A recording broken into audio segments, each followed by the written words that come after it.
Ele é um dos maiores pesquisadores da música popular brasileira. Deu fama ao Museu da Imagem e do Som. Criou um dicionário que é o mais extenso de música popular do mundo. Foi enredo de escola de samba. É jornalista, escritor, musicólogo, historiador, crítico e radialista. No perfil de hoje, o meu convidado é Ricardo Cravo Albim. Prazer recebê-lo aqui, Ricardo. Muito obrigada pela sua participação no programa Perfil. Uma alegria, Potira, estar com você e saúdo de imediato os nossos dignos representantes do povo fluminense nesta casa que é uma casa de não só de enorme tradição, como de enorme história em tudo que ocorreu dentro dela, né? Portanto, é uma alegria, reitero, estar com você. Prazer nosso recebê-lo aqui, Ricardo. Eu queria começar falando um pouquinho da sua origem. Você nasceu na Bahia e passou parte da infância entre a Bahia e Alagoas, né? Qual foi o seu contato com a música na infância? Como é que surge essa sua paixão pela música? Olha, o meu contato mais remoto com a música, eu sempre digo isso, é que meu pai era fazendeiro às margens do Rio São Francisco, na cidade de Penedo, em Alagoas. A fronteira, o rio faz a fronteira entre Alagoas e Sergipe. Portanto, ele tinha fazendas e a gente, eu, meu irmão e minha mãe, a pequena família, íamos em longas temporadas às fazendas. E me lembro que certa vez o rádio era o Silvia, certa vez o rádio ligado em alto, muito alto, transmitiu uma música que não sei porquê, hoje sei, mas na época não sabia o porquê daquela emoção de ouvir aquela música que me tocou, que era Asa Branca de Luiz Gonzaga. E aquilo remetia a todo o sertão, a tragédia da seca, a tudo aquilo que Humberto Teixeira, letrista do Gonzaga, colocou na canção. Então, aquilo me marcou profundamente, né?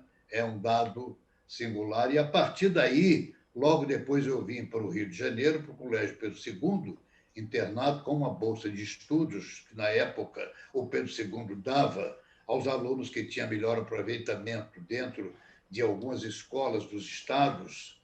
Aí eu tive, naturalmente, um encantamento, isso era 53, 54, 1953, 54, um encantamento pela Ângela Maria, que, quando eu vi, me encantou. Já tinha me encantado com Dalva de Oliveira, que antecede Ângela Maria, e com Elisete Cardoso, cuja voz morna, cálida, também me deixou extremamente mobilizado, né?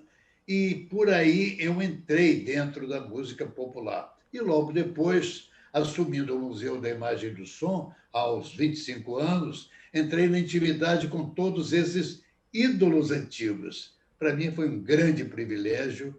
Até hoje eu agradeço o fato de ter arregimentado o Museu da Imagem e do Som, definindo-o para a música popular. É o que nós esperamos agora com o novo Museu da Imagem e do Som da Avenida Atlântica, que se dedique à música popular, como é a sua origem.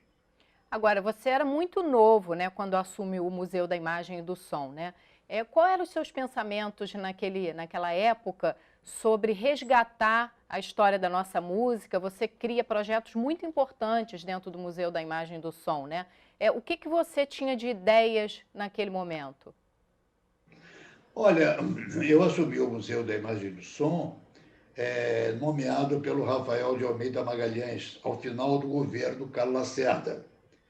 O Rafael era uma pessoa muito estimada por mim e se lembrou porque eu já fazia um programa de bossa nova e jazz na Rádio Roquete Pinto, que é a emissora oficial, continua, do estado, na época, do estado da Guanabara. Né? Portanto, eu fazia esse programa e, por isso, tínhamos uma simpatia comum com Rafael de Almeida Magalhães e ele a mim. E aí, quando houve essa necessidade de indicar um diretor executivo para 3 fundações que foram, no mesmo dia, publicadas no Diário Oficial, foi a Fundação Parque do Flamengo, com Lota Macedo Soares, a Fundação Parque Lage, com Lina Bobardi, a mulher e arquiteta do professor Bardi, e, finalmente, a Fundação Vieira Fazenda, que foi um grande historiador, que deu nome ao Museu da Imagem e do Som comigo.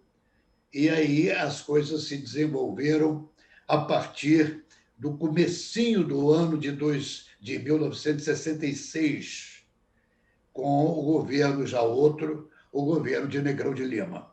Por quê? Porque eu fui instado a permanecer no Museu da Imagem e do Som, porque, ao colocar o meu cargo à exposição, no Palácio Guanabara, eu fui recebido pelo Luiz Alberto Bahia, Humberto Braga e Álvaro Americano, que eram os assessores principais, secretários do governador Negrão de Lima. E eles me disseram, não, você fica, não vai sair.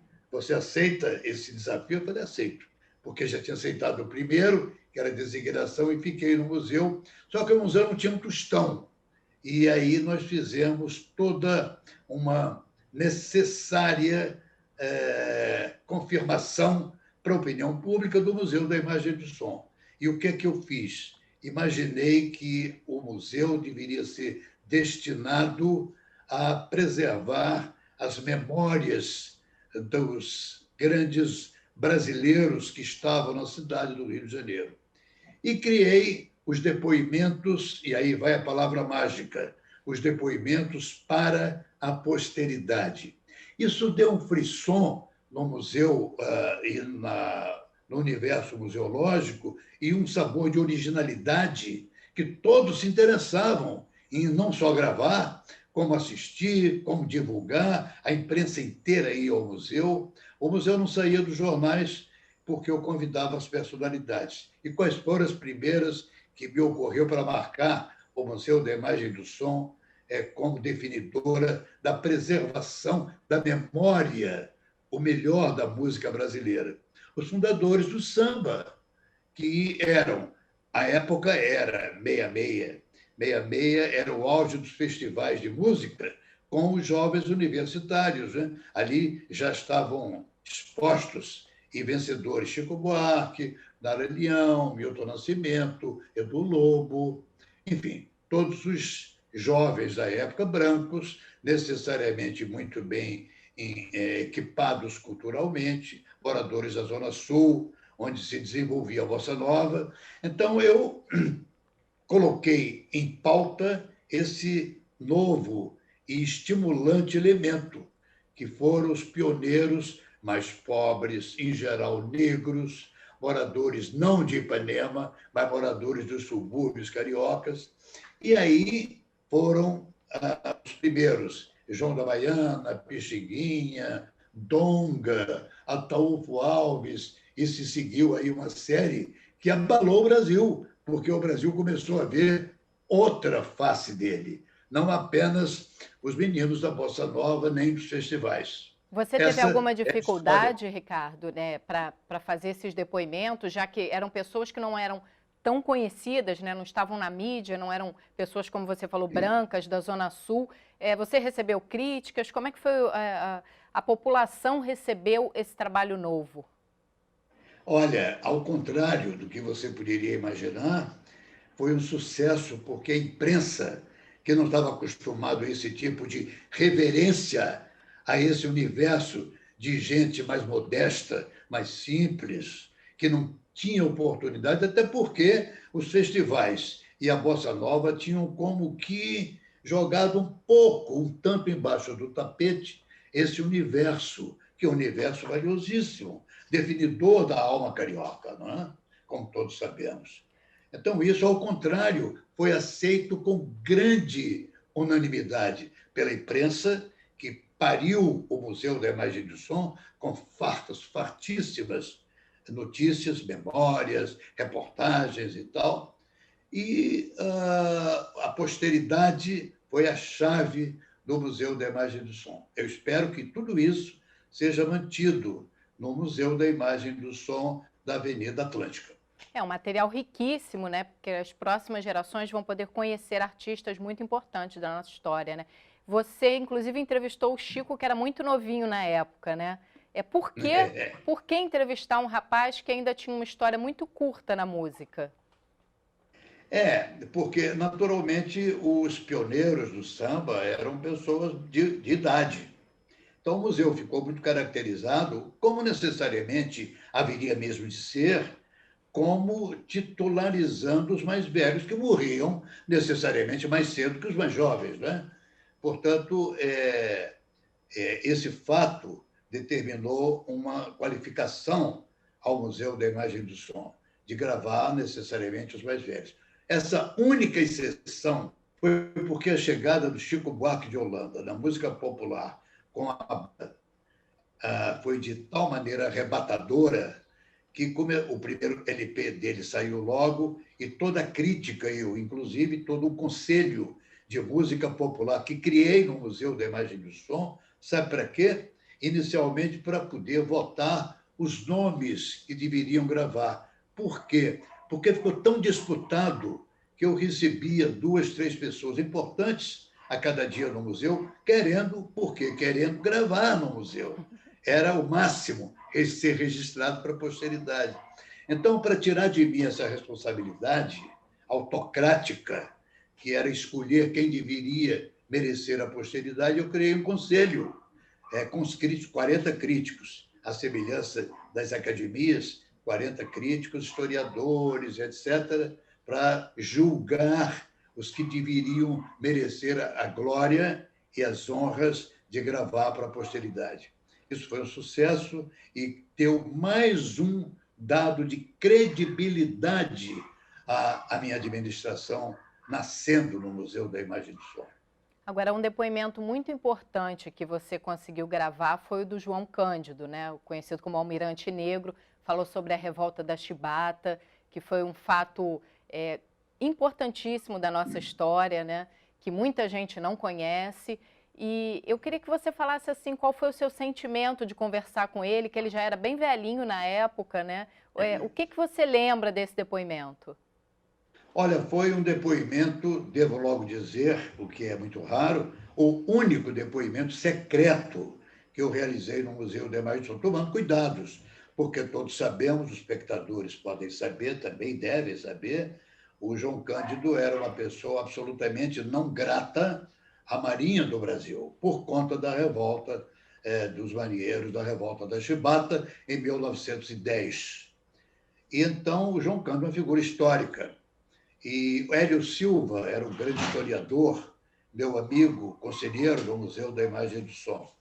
E o Hélio Silva se acudiu de ser amigo do João Cândido e dizia, olha, o João Cândido está velho, está doente, vale a pena fazer o depoimento dele antes que ele morra.